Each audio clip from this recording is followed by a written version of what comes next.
সকালের নাস্তায় রুটি পরোটার সাথে দুপুর কিংবা রাতে ভাতের সাথে খাওয়ার জন্য সিম আলু দিয়ে একটা সহজ ভাজির রেসিপি শেয়ার করছি।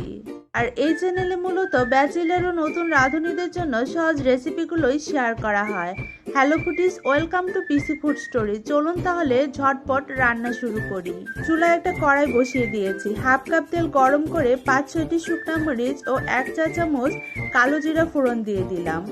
এবার কালো জিরা ও শুকনো মরিচ ভাজা হয়ে গেলে অ্যাড করে দিলাম কিছু থেতো করা দেশি রসুন। রসুনটা ভাজা হয়ে গেলে দিয়ে দিলাম শিম ও আলু। এখানে হাফ কেজি শিম টুকরো করে কেটে নিয়েছি, সাথে দিয়েছি দুটো নতুন আলু। আলুগুলো পাতলা পাতলা করে কেটে নিয়েছি। দিয়ে দিলাম পরিমাণ মতো লবণ। আমি এখানে দিলাম 1.5 চা চামচ লবণ আর দিলাম হাফ চা চামচ হলুদ গুঁড়া।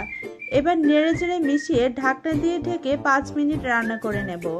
আর আজকের রান্নাতে আমি পেঁয়াজ ব্যবহার করব না, কালো জিরা ও রসুন বাগারটা দিয়ে ভাজিটা করব। 5 মিনিট পর ঢাকনাটাকে উঠিয়ে নিয়েছি। আবারও নেড়ে চেড়ে উল্টে পাল্টে ঢাকনা দিয়ে ঢেকে আরও 5 মিনিট রান্না করে নেব। আমরা সাধারণত পেঁয়াজ দিয়েই ভাজি করে থাকি, আজকের ভাজিটা ভিন্ন স্টাইলে করলাম। আপনারাও এভাবে করে দেখবেন, খেতে কিন্তু অনেক ভালো লাগে। 5 মিনিট পর ঢাকনাটাকে উঠিয়ে নেড়ে চেড়ে উল্টে পাল্টে অ্যাড করে দিলাম কিছু চেরা কাঁচামরিচ ও ধনিয়া পাতা কুচি।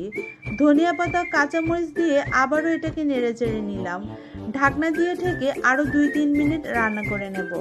ফিরে এলাম 2-3 মিনিট পর ঢাকনাটাকে উঠিয়ে নিচ্ছি। এবার এটাকে ভাজা ভাজা করে নিতে হবে। যতক্ষণ পর্যন্ত পানি পানি ভাব থাকবে ততক্ষণ পর্যন্ত এটাকে রান্না করতে হবে। আর মিডিয়াম আঁচে নেড়ে চেড়ে উল্টে পাল্টে পানিটাকে শুকিয়ে নিতে হবে। ভাজিটা একদম ঝরঝরে হয়ে গিয়েছে, তার মানে আমার রান্নাও কমপ্লিট। আমি এটাকে একটা সার্ভিং প্লেটে ঢেলে নিচ্ছি। তো ফুডি ফ্রেন্ডস, তৈরি হয়ে গেল সহজ রেসিপি সিম আলু ভাজি। নতুন রাঁধুনি ব্যাচেলারদের এই সহজ রেসিপিটি লাইফস্টাইল অনেকটাই সহজ করে দিবে।